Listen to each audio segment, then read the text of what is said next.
Hoy estamos a 27 de abril de 2025 y tengo el arduo, digo arduo porque me ha costado un poquito, placer de tener en mi canal las opiniones de un personaje para mí, lo digo de verdad, extraordinario. Muchas gracias. Es extraordinario, sí, sí. Es el licenciado, sí, ya me dirás tú si me equivoco, pero creo que eres licenciado en Ciencias Políticas, especialista en análisis político, doctor en Economía Político-Social, especialista en geopolítica, gran conocedor del globalismo, creo. Bueno, vamos a ver. Gran conocedor también del marxismo. Eres escritor incluso de varios libros. El que yo más conozco es El marxismo y la cuestión nacional española. Ha sido profesor de varias universidades hispanoamericanas, creo. Eres miembro fundador de Vanguardia Española. Y tienes un canal de YouTube con muchísimos suscriptores. Y además eres rector, yo creo, del Instituto Beatriz Galindo La Latina. Sí, con sede en Salamanca. Con sede en Salamanca. Sí, y ahora, si quieres, te añado. He empezado mi segundo doctorado en filosofía. Qué guay. En Salamanca, precisamente, en la Universidad de Salamanca. No, es que Salamanca es Salamanca, ¿eh? Salamanca es el primer carácter. Es una institución, la misma ciudad. Primer carácter. Sí. Bueno, yo estoy refiriendo a Santiago Armesilla. Entonces, antes que nada, me gustaría que nos explicaras un poco qué es Vanguardia Española.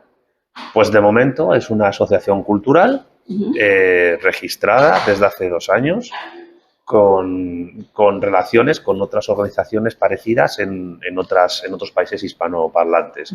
Pues tenemos una asociación de hermandad con asociaciones y grupos en Costa Rica, en Venezuela, en Colombia, en Costa Rica ya lo he dicho, Argentina, México y Chile.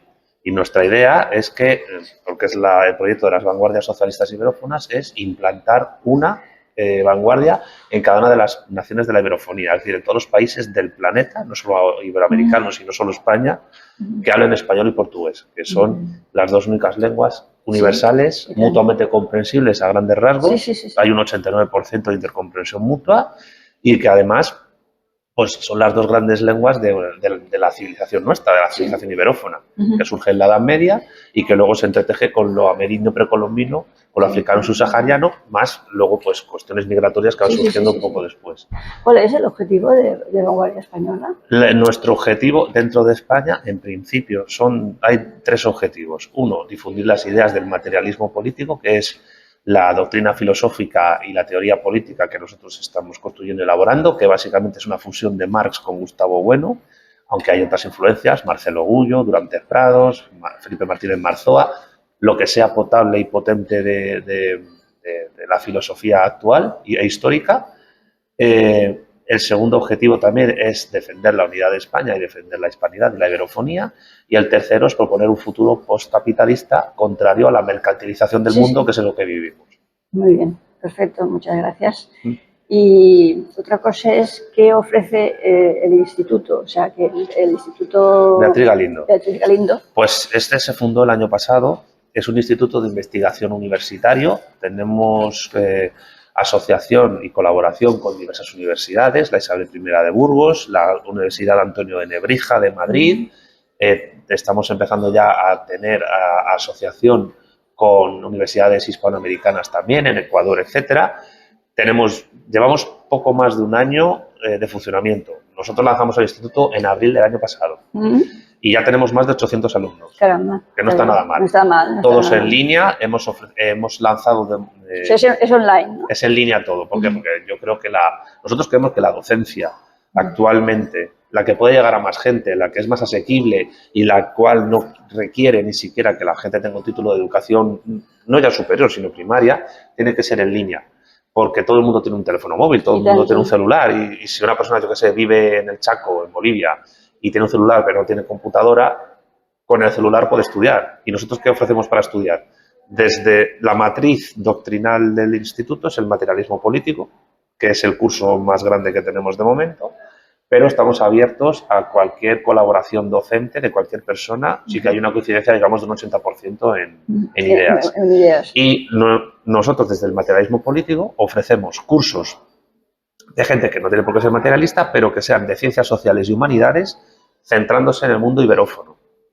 Y tenemos ya 2 cursos de filosofía, el curso de experto universitario en materialismo político, que lo llevamos Mariano Utín, un médico argentino, y yo, el curso de Historia Filosófica de la Filosofía, que está hecho desde la perspectiva del materialismo filosófico de Gustavo Bueno, que es un sistema doctrinal que nos influye mucho, que lo lleva Daniel López, con lecciones de Paloma Hernández, Fortunata y Jacinta y más gente. Y ahora acabamos de lanzar un curso de geoestrategia euroatlántica, que lo dirige el coronel José Luis Pontijas, una persona muy top del ejército español con una formación espectacular y además una persona muy asequible, con lecciones magistrales de gente como Jorge Dezcaya, el exdirector general del Centro Nacional de Inteligencia, y el coronel Pedro Baños.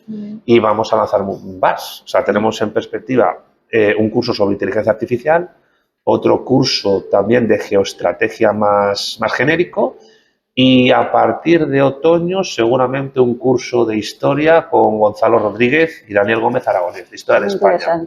Entonces nos volvemos en ese ámbito. Queremos de esta manera también, digamos que es romper un poco el cerco académico que existe en el mundo universitario actual, con tal cual nosotros nos posicionamos, porque ha caído en unas formalidades asfixiantes para los investigadores a la hora de publicar, a la hora de dar docencia. Y además consideramos que la inmensa mayoría, no todo, pero la inmensa mayoría de las cosas que se dan en las universidades actuales en el ámbito internacional está excesivamente pregnado por las ideologías postmodernas, las ideologías liberal progresistas, woke, y queremos ofrecer una alternativa a eso, sin perder el rigor académico. Y el objetivo a largo plazo es que esto nos pueda ampliar en la institución para incluso pues, tener algo más potente que el instituto. Pero de momento creo que no nos va nada mal. Con más de 800 alumnos tirando ya hacia los 1000 en poco más de un año, es para valorar, por lo menos para mí. Sí, sí. Si yo, por ejemplo, me quiero inscribir en Vanguardia, ¿qué tendría que hacer? Meterte en la web, vanguardiaespañola.com, y rellenar el formulario de inscripción, nada más. Y luego, imagino que el instituto te tendrás que matricular. Sí, sí, pero tenemos también, lanzamos de vez en cuando becas, que permiten descuentos en cursos, pero son cursos en el fondo también muy asequibles económicamente, que además pueden pagarse a plazos. Por ejemplo, el curso de geoestrategia de Pontijas es un curso que es para poder estudiar la materia que das ahí, por ejemplo, a nivel de geopolítica o de geoeconomía o de cuestiones de geoestrategia, tienes que matricularte en posgrados que son carísimos, que pueden costarte 2.000 o 3.000 euros para arriba. Nosotros lo ofrecemos por muchísimo menos, o sea, por un quinto del precio que hemos lanzado ahora una beca, que eran 260 euros, me parece, si no recuerdo mal, y luego cuando se acabe esa oferta, esa beca, se quedarán 360. Es muy asequible. Y se puede pagar en 3 mensualidades. Muy asequible. Claro, y además es asequible no ya solo porque lleva a la gente, democratiza la formación, la populariza, la hace asequible a las personas, y si alguien está interesado en esos temas, no tiene por qué gastarse 3.000 euros en un curso internacional no vamos a citar instituciones. No. Pero nosotros lo que queremos básicamente es llevar al máximo del número de personas posible una formación que de otra manera no podrían tener. Oye, para los que no somos expertos, ¿qué es el materialismo político? Bueno, lo he dicho ya, es un sistema filosófico en construcción. Poco a poco pues, se va haciendo, porque los sistemas filosóficos no se inventan así como así, en el que lo que tratamos básicamente es de fusionar la filosofía de Marx, su crítica de la economía política, su concepción materialista de la historia, sobre todo eso, con el materialismo filosófico de Gustavo Bueno, su ontología, su teoría de la ciencia, su antropología filosófica, su filosofía de la religión, su filosofía ética y moral, su filosofía política, y pues también incorporamos los análisis históricos de la teoría de la insubordinación fundante de Marcelo Gullo, la teoría geopolítica de la iberofonía de Álvaro Durantes Prados, que es fundamental. Digamos que nosotros somos de las pocas corrientes filosóficas que pueden decir que están tratando de construir una filosofía de la geopolítica.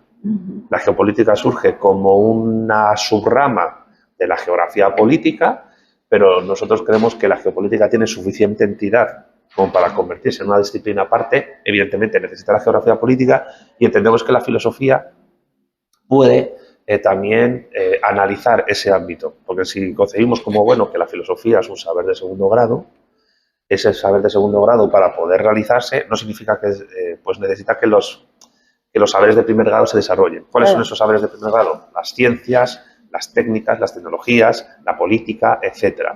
Eso no significa que un saber de segundo grado sea un saber menos influyente. Significa que simplemente tiene que ver cómo se desarrollan los de primer grado para poder actuar. Lo que decía Hegel, ¿no? La lechuza de Minerva levanta su vuelo al anochecer. Eso no significa que al anochecer no se puedan hacer cosas, porque luego al día siguiente vuelve a amanecer y lo que ha hecho la filosofía influye también en los saberes de primer grado. Entonces, consideramos que la geopolítica es un saber de primer grado que requiere su análisis filosófico. Eso no implica que los geopolitólogos de pro, y yo en parte lo soy porque he estudiado eso, pues también puedan dar en el Beatriz Galindo, por ejemplo, su perspectiva disciplinar. Pero de la misma manera en que existe filosofía política o filosofía de la historia, consideramos que es necesario que exista una filosofía de la geopolítica.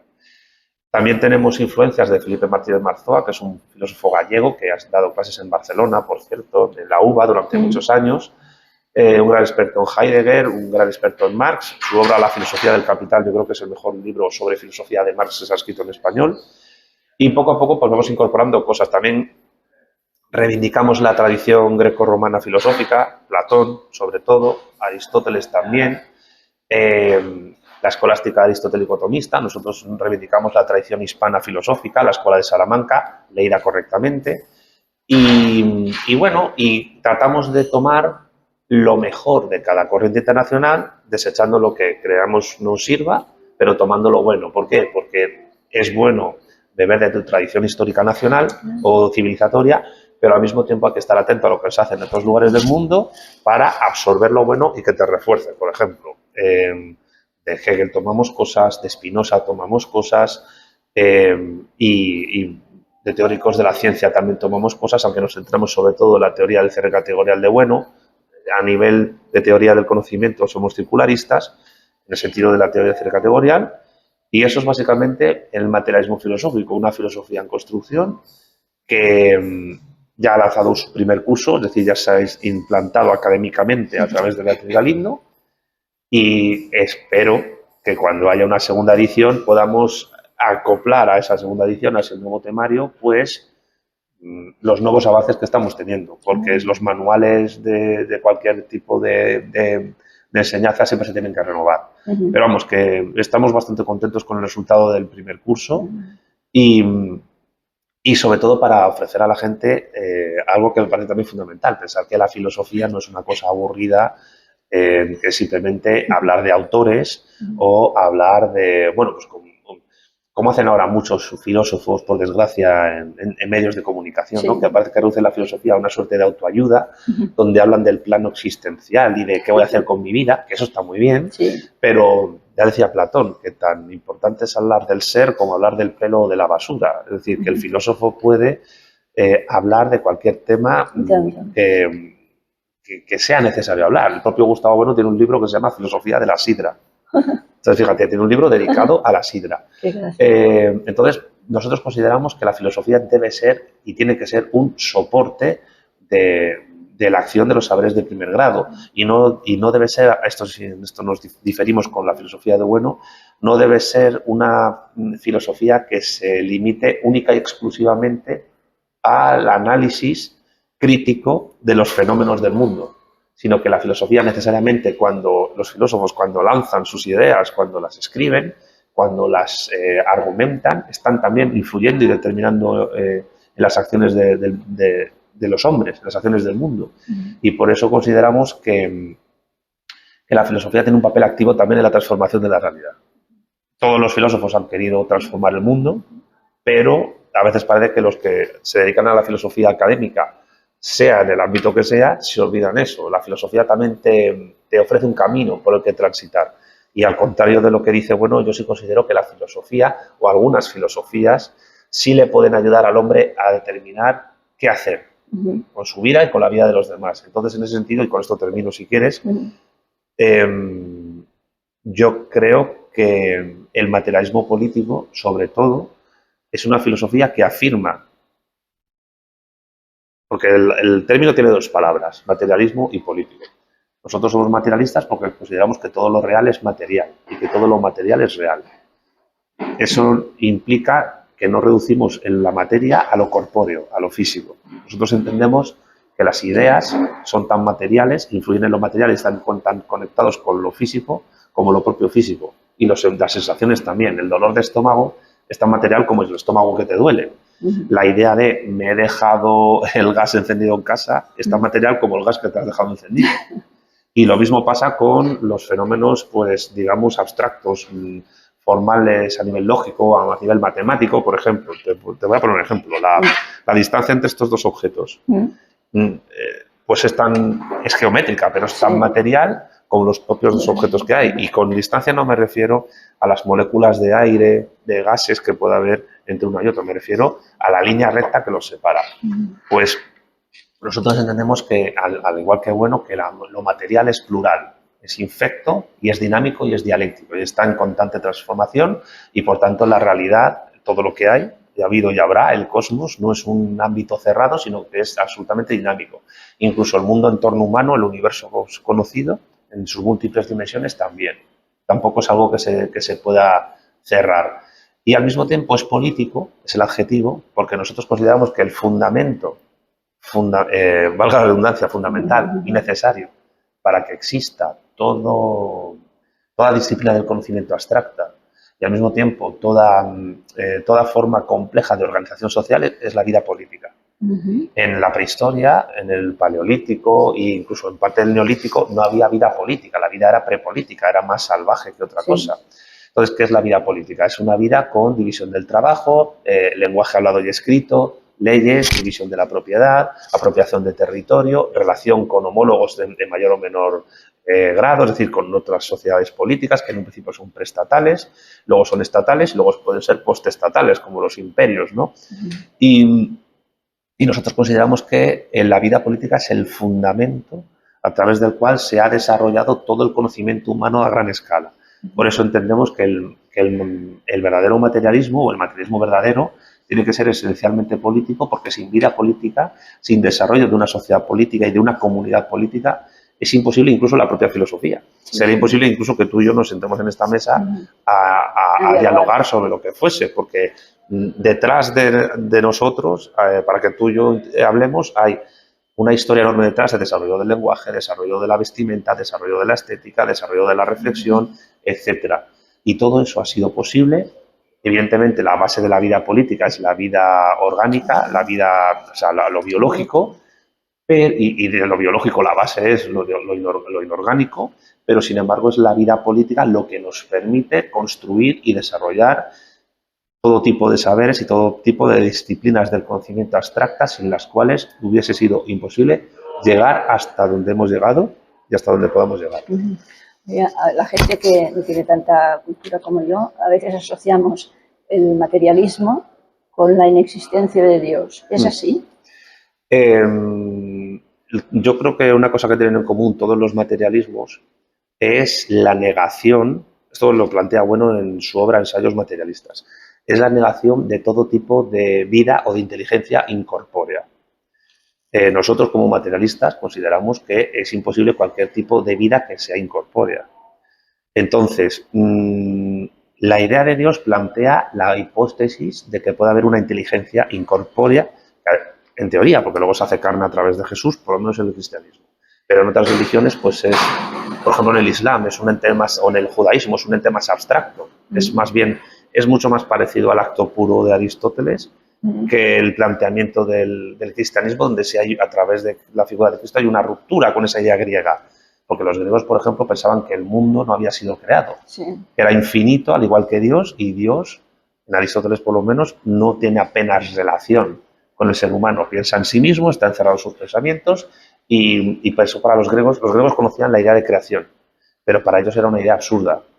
Es el judaísmo el que introduce la idea de creación como una idea fundamental desde un plano monoteísta para entender el universo. Y en el Islam, por ejemplo, la relación que tiene Alá con la humanidad es indirecta, a través de profetas, de revelaciones y a través de ángeles o arcángeles. El arcángel Gabriel es el que le da la palabra de Dios, que es el Corán, supuestamente a Mahoma. No es Dios directamente. Entonces, dicho lo cual, nosotros consideramos que si es imposible cualquier tipo de inteligencia incorpórea, la idea de un ser omnipotente, omnisciente y omnipresente, que al mismo tiempo esté en un plano distinto al plano del universo observable, es un planteamiento imposible. Y a veces nos parece que la idea de Dios, por lo menos en el cristianismo, y que esto es inevitable también por influencias culturales y en otras religiones, parece más una especie de adaptación de la idea del demiurgo platónico que otra cosa. El demiurgo no era un dios, el demiurgo era un ser que sí organizaba el cosmos, organizaba el universo, pero lo hacía a través de los materiales que se encontraba. Y a veces no queda claro si el dios cristiano ha creado el universo a partir de materiales que ya existían, que los ha creado él o que existían previamente. Y entonces nosotros vemos ahí una complicación. ¿Por qué? Porque no podemos afirmar la existencia de un ser de esas características. Por eso somos ateos. Eso no implica, por lo menos en el caso del materialismo político, y en eso partimos del materialismo filosófico, y esto ya son, te adelanto, son trabajos de ontología que estamos empezando ahora a desarrollar, que no pueda haber formas de materialidad, incluso intelectiva, distintas, muy complejas y que nosotros ahora mismo pues ni podamos imaginar. Eso yo creo que sí es una posibilidad que se puede abrir. Pero claro, eso ya implicaría pensar que lo que tradicionalmente se han llamado espíritus, que no sé por qué culturalmente se han asociado con energías, gases o luces, pero claro, la energía es material también. Si no hay materia no hay energía y si no hay energía no hay materia. No hay esta mesa que parece que es inerte, que no hace nada, está generando su energía también, calórica. Pues nosotros consideramos que no negamos la posibilidad, que no se puede demostrar, de que pueda haber algún tipo de vida intelectiva de una forma material, eso sí, que sea para nosotros incomprensible. Es lo que decía Arthur C. Clarke, ¿no? Que cualquier tecnología lo suficientemente avanzada es indistinguible de la magia. Bueno, la magia se puede convertir en superstición, en fetichismo, y eso es lo que pasa, por ejemplo, en las religiones de la prehistoria. Entonces, por eso nosotros negamos la posibilidad de que exista un Dios de esas características como el monoteísmo dice. De un Dios que ha creado de la nada. Exactamente. O sea, nosotros consideramos que la nada no existe. Es como el vacío. El concepto de vacío es imposible en el universo.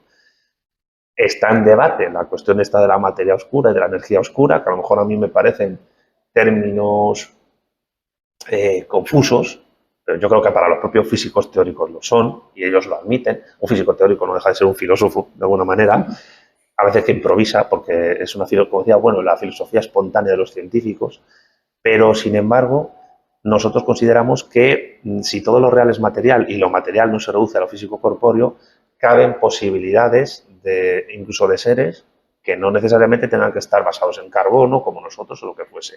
Ahora, decir que eso implica un ser único, creador de todo, claro, yo considero que la idea de todo que puede tener una persona monoteísta siempre es muy limitada, siempre es muy pequeña, porque muchas veces las ideas de Dios que han surgido en la historia han partido, la entendemos que es metafísica, en el sentido materialista de la palabra, en el sentido de Marx o en el sentido de bueno. Es decir, nosotros entendemos como metafísica una idea que se sitúa ya en un plano de análisis que es irreconciliable con los fenómenos que se están analizando. Y cuando en ese plano de análisis se sitúa esa idea metafísica, esos fenómenos ya no se pueden explicar más que de una manera irracional o un salto de fe, como quien dice, ¿no? Y eso es lo que ocurre muchas veces, no solo con la idea de Dios del cristianismo, sino con cualquier idea de Dios o de los dioses de las religiones politeístas, por ejemplo. En el hinduismo pasa exactamente. Y luego, aparte, como decía, nosotros consideramos que la idea de Dios y de creación divina es una idea pequeña, excesivamente pequeña, porque la idea de realidad, la idea ontológica de realidad que nosotros manejamos, que es el cosmos griego, es muy básico, es todo lo que ha habido, ahí habrá, es tan sumamente vasta, es tan sumamente plural, tan sumamente ilimitada e incluso infinita, que no hay cabeza humana, ni siquiera de cualquier teólogo, que pueda abarcarla. Claro, los propios teólogos cristianos te dicen, evidentemente, una cosa es la idea de Dios que podemos tener nosotros en nuestra religión y otra cosa es Dios mismo, que es inabarcable por cualquier religión. En eso estamos los dos de acuerdo.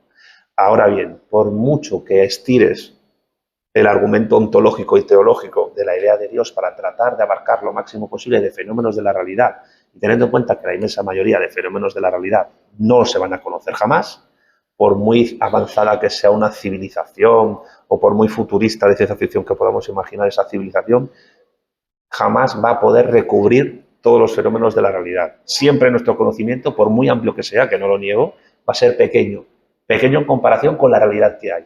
Pero de ahí a decir que lo que no conocemos es una divinidad o divino o espiritual, hay un salto ya metafísico. El mismo cristianismo dice que es imposible abarcar la idea de Dios. Claro. Y entramos ya en el concepto de la fe. Dice que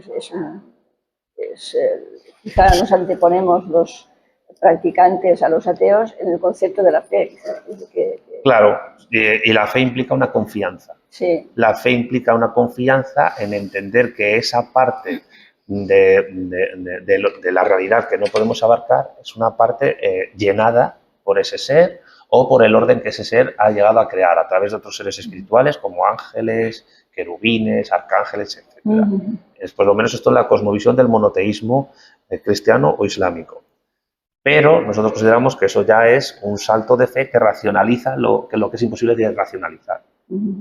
Porque es absolutamente, en esto estamos de acuerdo, es absolutamente imposible racionalizar la parte de la realidad que no conocemos, aunque estemos en interacción constante con ella, desde lo microscópico a lo macroscópico, pero evidentemente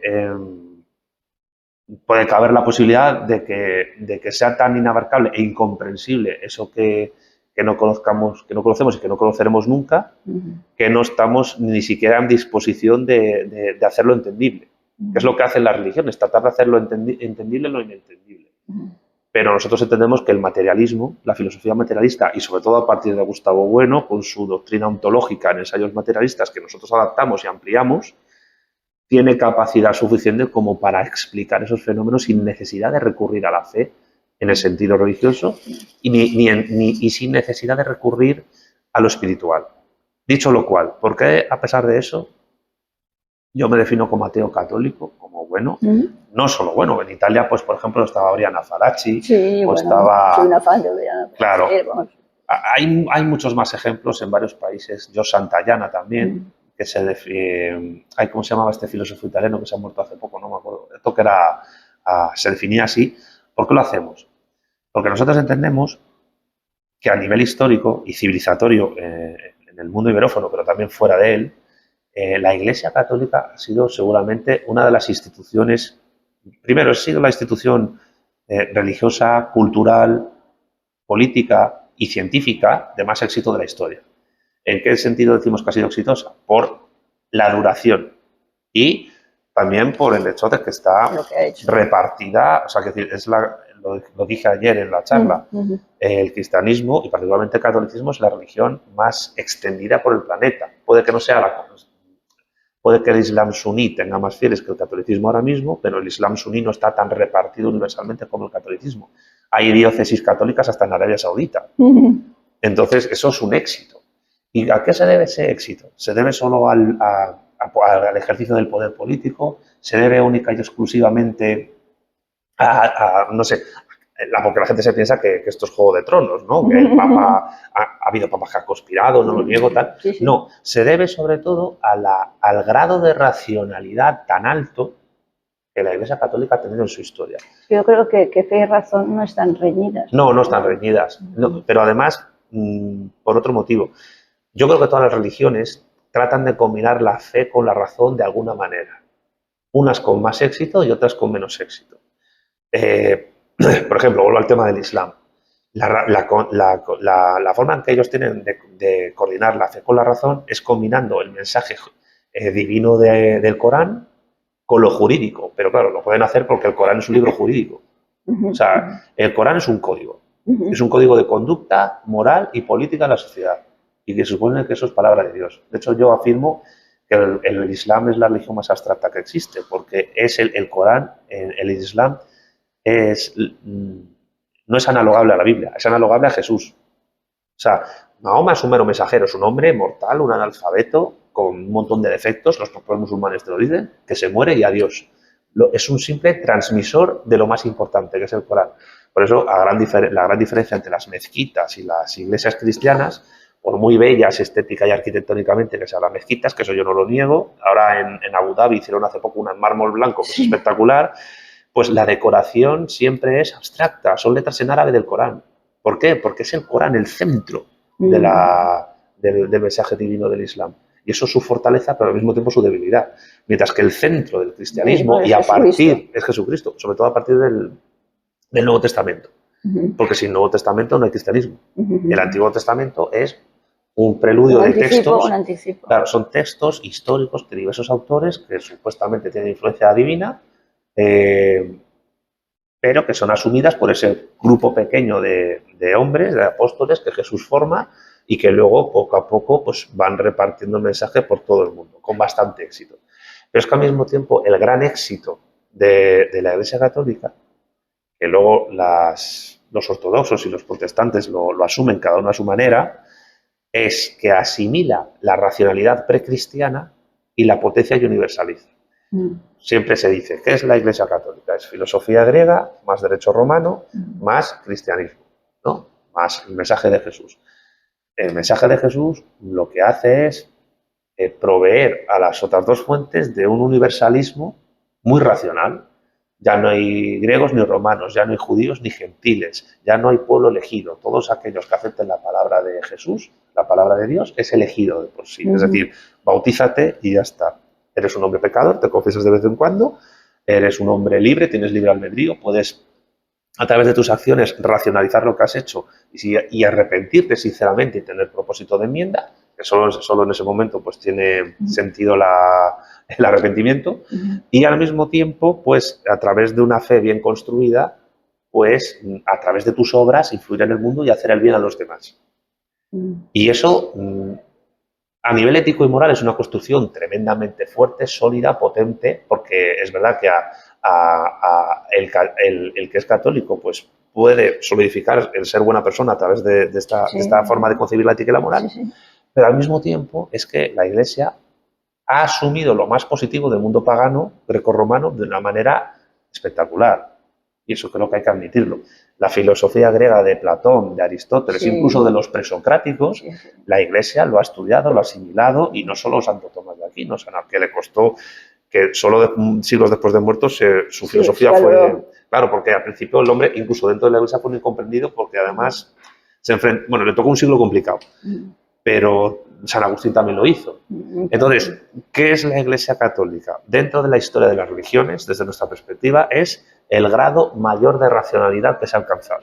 Es decir, es la religión más racional que existe, sin duda alguna. Y además, diría incluso que desde nuestra perspectiva es la más materialista que existe. ¿Por qué? Porque el cuerpo no es el cuerpo orgánico, que es un elemento fundamental para la ética y moral del materialismo de bueno, no es un ente desechable. Porque el alma se relaciona con el mundo a través del cuerpo, el alma sonríe a través del cuerpo, el alma llora a través del cuerpo.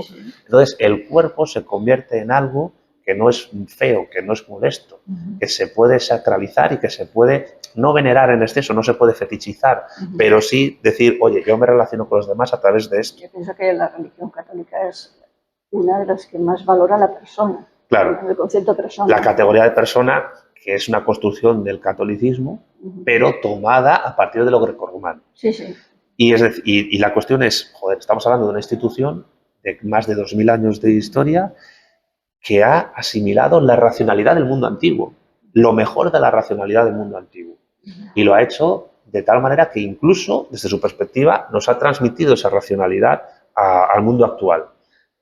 Sin la Iglesia Católica, Aristóteles no hubiera llegado a ser lo que es. Aunque también es verdad que sin Aristóteles la Iglesia Católica... Tampoco. Claro, pero Platón también. Platón es verdad que sus textos en completo se descubren mucho más tardíamente que los de Aristóteles, pero la Iglesia se mete enseguida a estudiarlos. Y dice, oye, aquí hay una potencia enorme, y además este es el maestro de Platón. Y el derecho romano, pues qué voy a decir.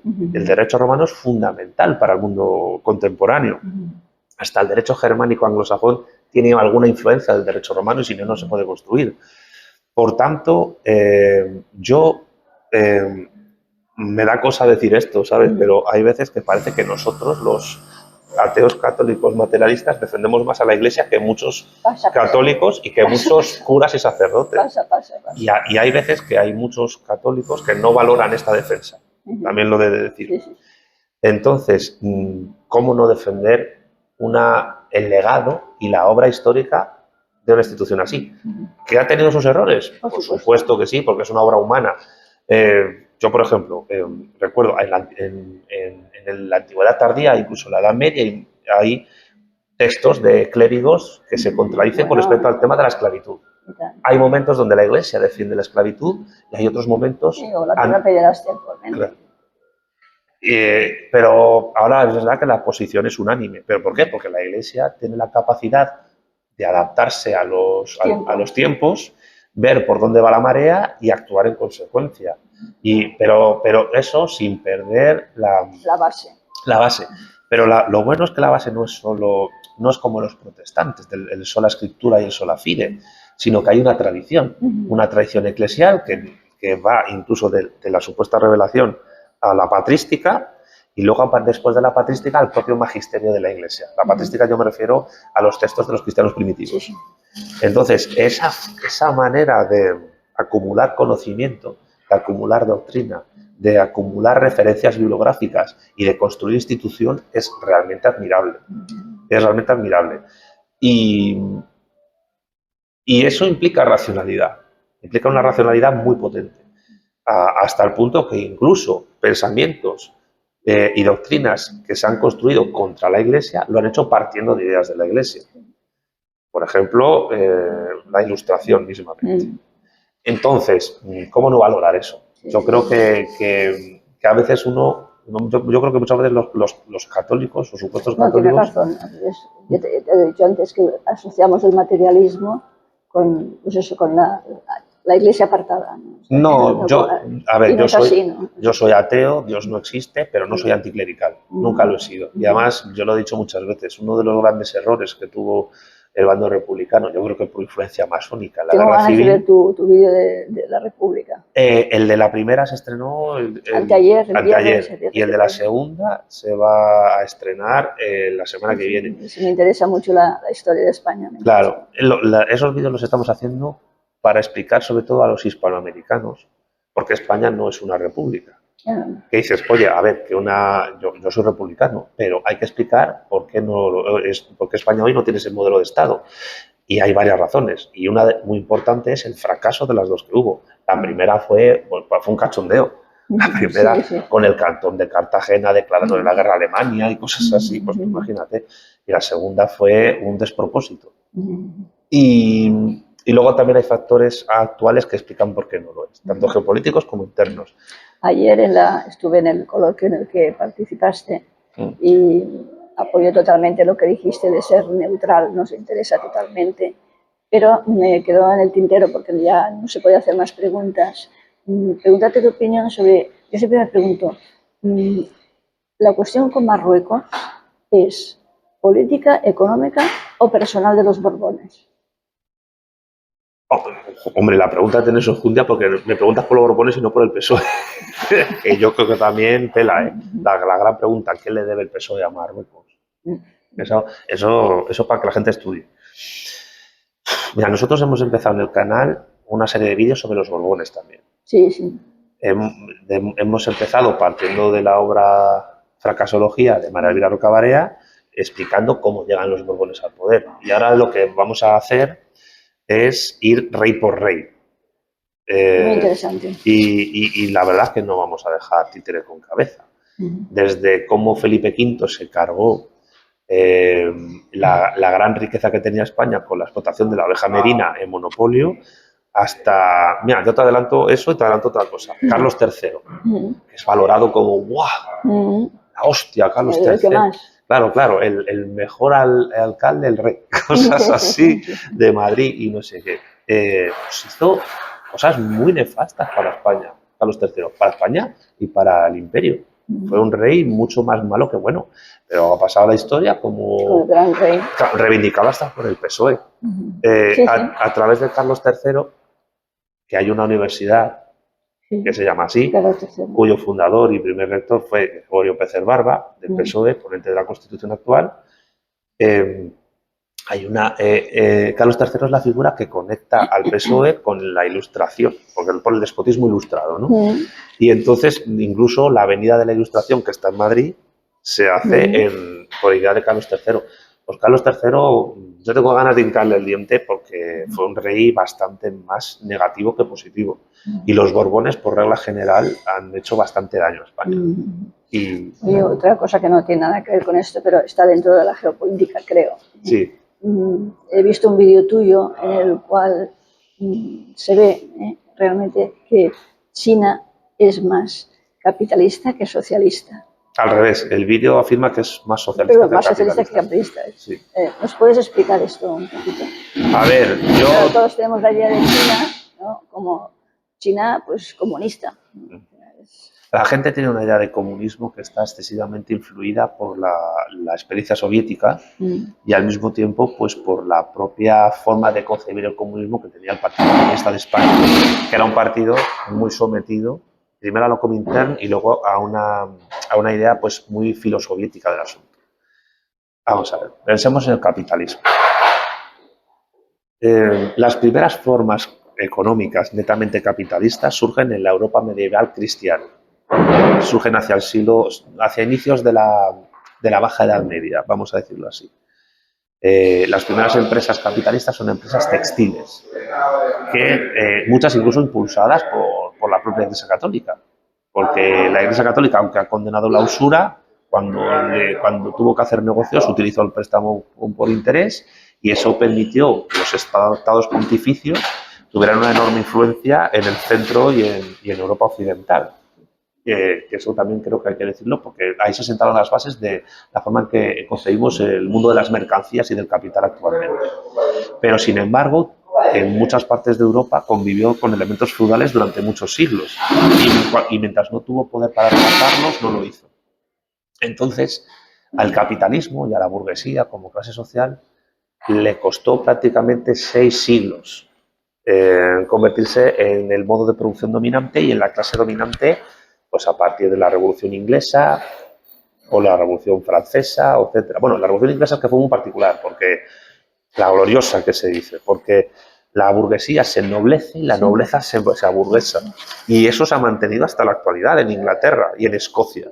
Y no puedes entender el Imperio Británico sin esa mezcolanza que se hizo en un siglo XVII bañado en sangre en Inglaterra, porque la gente se piensa que se llegó a la Revolución Industrial de manera pacífica, ¿no? Previamente tuvieron no sé cuántas guerras civiles. Pues teniendo eso en cuenta y teniendo en cuenta que hubo experimentos comerciales capitalistas importantes en el medievo, como la Liga Hanseática, que llegó un momento en que dejó de existir, pues lo mismo pasa con el socialismo. La Unión Soviética fue el primer experimento, fracasó y los chinos han tomado nota. Han tomado nota y lo han estudiado de principio a fin, porque cayó la Unión Soviética, y han dicho, nosotros no vamos a caer en eso. Entonces, ¿qué vamos a hacer? Pues en el fondo los chinos han hecho una cosa que es tremendamente católica, que es, en vez de suprimir el comercio, utilizarlo. El mercado es un instrumento. No es un instrumento al que te tengas que someter, sino que es un instrumento que tienes que utilizar para que tu Estado se convierta en un Estado no ya solo poderoso, sino estable, económicamente recurrente y que genere bienestar y estabilidad. Yo lo dije ayer en la charla, Deng Xiaoping tiene una charla, yo creo que es uno de los grandes genios del siglo pasado a nivel político. Y Deng Xiaoping decía que el mercado es un pésimo amo, pero un excelente esclavo. Sí, difícil. Pues esa es la concepción que tienen los chinos, es utilizar mecanismos del capitalismo para ir en contra de las instituciones del capitalismo realmente existente que el mundo anglosajón implantó desde hace más de 200 años. Y eso lo están haciendo para, por ejemplo, los estadounidenses en los años 80, 90, incluso antes, cuando Nixon y Kissinger negociaban con Mao, estaban empezando a pensar, bueno, pues como nosotros somos una potencia industrial y nos da todo igual, pues vamos a llevar nuestras fábricas al sudeste asiático y a China, que la fuerza de trabajo es muchísimo más barata, hay que pagarla poco y que produzca para nosotros. Claro, con lo que no contaban es que eso suponía para los chinos un proceso de aprendizaje para ellos producir. Los chinos cogían una computadora de IBM o de lo que fuese y en las fábricas, fíjate lo que hacían, la desmontaban completamente para luego volver a montarla. ¿Y eso qué es? Un proceso de aprendizaje técnico, un proceso de aprendizaje industrial, económico. Es fundamental para que los trabajadores que vengan después de los que empezaron a desmontar y montar computadoras, consolas de videojuegos, lo que fuese, empezaran a hacer lo mismo de una manera más eficiente e incluso producir sus propios productos. Y al final, ¿eso a dónde nos ha llevado? A la situación actual, donde China puede presumir que produce la inmensa mayoría de manufacturas del planeta, aunque las marcas que se ponen son europeas o estadounidenses, y donde las gorritas de Make America Great Again de Trump pues tienen la etiqueta de Made in China dentro de la solapa. Hay que reconocer que en ese sentido los chinos han sido muy listos y han pensado en el largo plazo. Ese es un problema que tenemos en las democracias, que no se piensa en el largo plazo. Y es imposible, se piensa en 4 a 8 años vista, lo que dura la campaña electoral y la legislatura. Y ya está. Entonces, en ese vídeo nosotros explicamos varias cosas. Uno, primero, el orden constitucional chino. Hay que leerse la Constitución. Todos los bienes naturales del país y todas las empresas, en el fondo, y su excelente producción pertenecen al pueblo. Y el pueblo chino está dirigido por el Partido Comunista, que está en la cúspide del poder, que organiza a obreros, campesinos y soldados, intelectuales y algún empresario también, pero siempre controlados, porque el mercado es esclavo del Estado.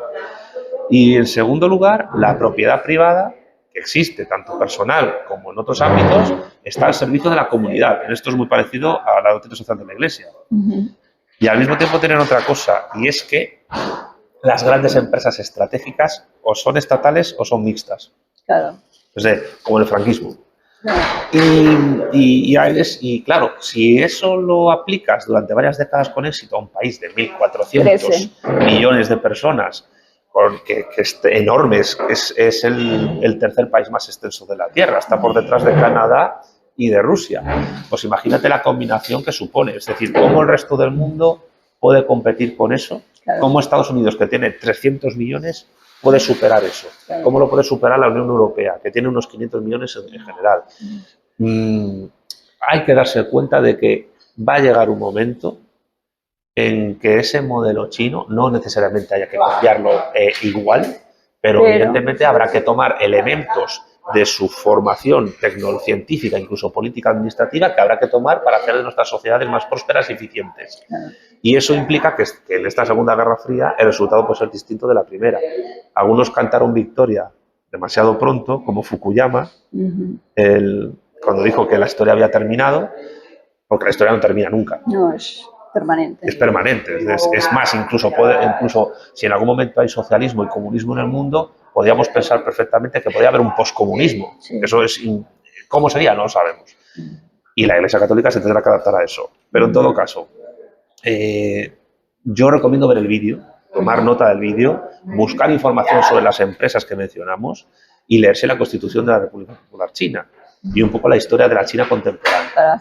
Para decir, oye, pues a lo mejor la concepción que yo tengo de capitalismo y de socialismo la tengo que variar. Como mínimo eso. Oye, una cosa, Santiago. Sí. Nos hemos desviado un poco, te he preguntado yo antes sobre tu opinión sobre lo de Marruecos. Sí. A ver, es que el emérito yo creo que también ha sido un rey bastante malo para España, bastante nefasto. El propio PSOE moralmente y personalmente. Y políticamente, porque nosotros tenemos un vídeo en el canal que se llama Juan Carlos de Borbón, espía de Estados Unidos. Sí, lo he visto. Bueno, pues está probadísimo. Pues esto no me lo he inventado yo, salió en Wikileaks. Juan Carlos de Borbón fue un informante del embajador estadounidense en España cuando Franco todavía estaba vivo, sobre los movimientos que se estaban realizando con respecto al Sáhara y la transición, etcétera. Y él lo que quería era asegurarse la corona y que el gran imperio le apoyara para que, yo qué sé, no le quitaran y pusieran a otro tipo de jefe de Estado o un modelo republicano o cualquier cosa. Y yo creo que de alguna manera quizás, esto es una hipótesis mía que no puedo probar, pero no descartemos que Juan Carlos no hubiese sido informante de Estados Unidos o de otros estados durante su reinado, ya como jefe de Estado. Y claro, la relación tan enorme que ha tenido, positiva para él, claro, Juan Carlos de Borbón con la monarquía de Marruecos o con las monarquías árabes del Golfo Pérsico son para estudiar. Porque es verdad que España necesita llevarse bien con los países del Magreb, le interesa geopolíticamente y le interesa llevarse bien con los países árabes en general, pero de ahí a, yo qué sé, hacer negocios empresariales mientras te llevas una comisión y encima perder capacidad geopolítica a España, pues hay un trecho. Porque yo lo dije ayer en la charla y creo que es una idea que hay que cada vez defender más, que el Sáhara es una parte de España ocupada. Y tanto, y te aplaudimos. Claro, de hecho hay que dejar de pensar en los saharauis como algo ajeno. Porque además la mejor época de la historia del Sáhara fue siendo España. Y tenemos que tomarlo como si fuesen las Malvinas para los argentinos. Si nosotros tuviésemos el Sáhara, cubriríamos nuestro flanco con las Canarias. Y si además tuviéramos un poco más de presencia en el norte de Marruecos, en lo que antiguamente era el Rif, tendríamos mucha mayor capacidad de hacer cosas. ¿Qué pasa? Que el mundo anglosajón, fíjate, esto es una máxima geopolítica de ellos también. Siempre han procurado que no existan estrechos en el planeta que sean controlados por un único Estado. Claro. Hay muy pocos ejemplos que eso sea así. El Bósforo y los Dardanelos están controlados por Turquía, porque tiene su parte europea y su parte asiática por la península de Anatolia entre la ciudad de Estambul. Eso a Turquía le da una fuerza enorme a nivel de control de cualquier cosa que pase del mar Egeo al mar Negro. Pero si nos vamos a otros lugares del planeta, los estrechos suelen estar siempre divididos entre varios estados. Y el caso más ejemplar de ellos, Gibraltar.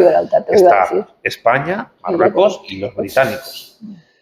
Lo que nunca van a tolerar desde Estados Unidos es que Marruecos o España o incluso Inglaterra controlen las dos orillas del estrecho en gran medida.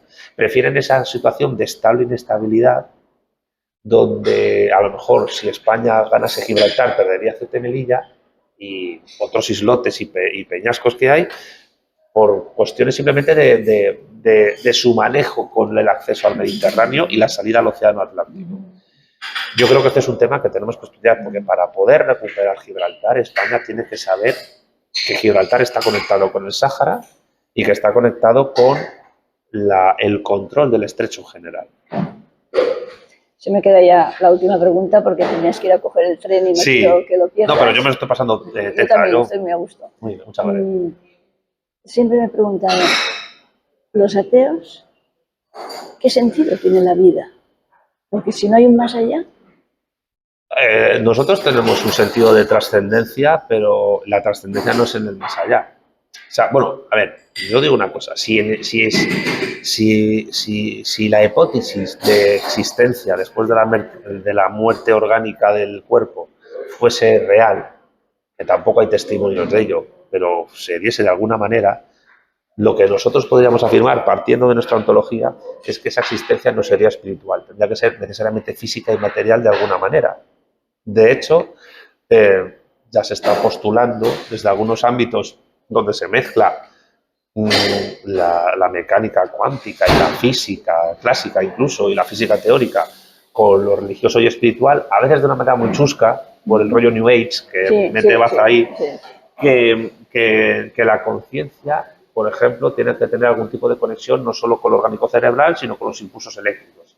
Y que eso de alguna manera puede permanecer. Claro, no hay pruebas de eso. También están yo no las discuto, pero hay unas cuantas experiencias cercanas a la muerte de testimonios que tienen elementos en común. Aunque también es cierto que la inmensa mayoría de experiencias cercanas a la muerte que tienen las personas no ven nada. Hay un vacío del ser, hay un desvanecimiento, un fundido en negro y luego posiblemente pues han recuperado. Pero la inmensa mayoría no siente nada. Es verdad que han sufrido un accidente o tienen un dolor y el organismo apacigua ese dolor. Pero la inmensa mayoría no tiene esas experiencias del túnel, de ver a los familiares, ni nada. Pero es verdad que son elementos comunes. Pero claro, si hay una conexión entre eso y lo cuántico, que está por demostrarse, a lo mejor no se demuestra nunca, porque la mecánica cuántica es un pifostio, o lo que fuese, pues ahí ya el que tiene que replantearse las cosas no es solo el materialista, es el religioso. Es decir, oye, a lo mejor eso que llamamos espiritual no es tan espiritual como parece. A lo mejor es material, pero de otra manera. De ahí lo que había dicho yo antes, ¿te acuerdas? De posibilidad de entidades psicológicas con intelecto que no fuesen materiales en el sentido orgánico de carbono como somos nosotros, ¿no? Pero claro, Eso que no se puede descartar, que implica además que nuestro materialismo es bastante más abierto y no tan cerrado como los materialismos groseros corporeístas, sin embargo no tiene por qué implicar ni un cielo, ni un infierno, ni un purgatorio, ni nada parecido, ni un limbo espiritual. Bueno, ahora se dan muchas hipótesis que yo creo que son muy peregrinas, como que vivimos en una simulación o que esto es una especie de videojuego y tal. Yo creo que son simplemente una especie de adaptación de una idea religiosa a la tecnología actual. Exacto. Claro, pero yo considero que incluso, fíjate, incluso si fuese posible, plausible, algún tipo de existencia intelectiva más allá de la muerte física corpórea, los fenómenos que los sujetos puedan vivir no van a ser en absoluto una especie de conexión con la totalidad de la realidad. Serían también muy limitados a una franja muy limitada de la misma, porque la realidad como concepto, el cosmos como griego como concepto de los presocráticos, que yo me baso ahí porque yo creo que ellos iban por el buen camino, es tan sumamente vasto que ni siquiera un ser después de la muerte podría concebir todo lo que hay más allá de donde él está. De todas maneras, tengo que decirte que prefiero pensar en la frase de San Pablo, ni ojo vio ni oído yo. Bueno, todo es opinable, ¿verdad? Bueno, pero a ver, eso es una visión evidentemente de tu parte educada en el cristianismo católico. Yo estoy analizando la cuestión simplemente desde una perspectiva filosófica, ontológica, porque ni siquiera desde la perspectiva meramente científica esto se puede dilucidar.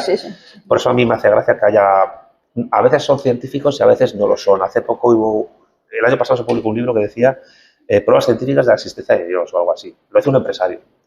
Pero claro, la idea de Dios no es una cuestión científica, es una cuestión filosófica. Es la filosofía la que tiene que ocuparse de la idea de Dios y no la ciencia, porque el científico al final es un profesional única y exclusivamente de su campo. Técnico de aquello que tienen en su... Claro, y ni siquiera el químico sabe todo lo todo lo de la física, ni de la biología. Las ciencias influyen unas a otras, pero no puede ser un experto en todos los campos. Dicho lo cual, ¿qué idea de trascendencia puede tener un ateo? Pues yo en esto soy como los estoicos o como Aristóteles. Yo creo que hay que vivir una vida que merezca la pena ser vivida. Y tanto. Y entiendo que lo que yo estoy haciendo, las cosas en las que yo estoy trabajando, van a superar mi vida, espero, y que otros la continúen. Con lo cual, yo no trabajo para... Hacer el bien y tener una vida digna y ser persona íntegra. Sí, pero al mismo tiempo trabajar para los que vengan después. Que yo creo que eso en el fondo lo compartimos muchos, es decir, hacemos cosas no solo para nosotros, para el día a día. Dejar un mundo mejor y... Porque la mayoría de las personas pues bastante tienen con buscarse la vida, comer, trabajar, etcétera. Pero los que podemos hacer algo más, pues aparte de trabajar y ganar dinero, y sin dinero no hacer nada en esta vida, por desgracia, pues sin dinero y sin buenos amigos. Exacto. Y sin buenas personas alrededor, porque yo considero que solo puedes llegar a tener éxito en la vida si te rodeas de buenas personas. Por supuesto. Pues considero que la trascendencia mayor que podemos tener es legar a las generaciones futuras y al mundo del porvenir un buen trabajo que otros mejorarán, ampliarán o tengan que hacer con él lo que puedan y quieran. Y eso en el fondo creo que es lo que han hecho pues todos los que se han dedicado a la filosofía, a la teoría política. Los buenos filósofos, en definitiva. Sí. Dejar un legado. O sea, para mí creo que lo más importante... Un legado positivo. Un legado positivo para todo aquel que lo estudie, para el mundo hispano, para los trabajadores y evidentemente para un porvenir que tenemos que lograr que sea mejor que el que tenemos. Se me quedan muchas cosas en el tintero. Hablar de la hispanidad también me hubiera gustado, pero ya no. Habrá otra ocasión seguro, ¿eh? Espero que sí. Igual. Yo me lo he pasado muy bien. Ha sido un placer. Muchas gracias, Santiago. Muchas gracias a ti.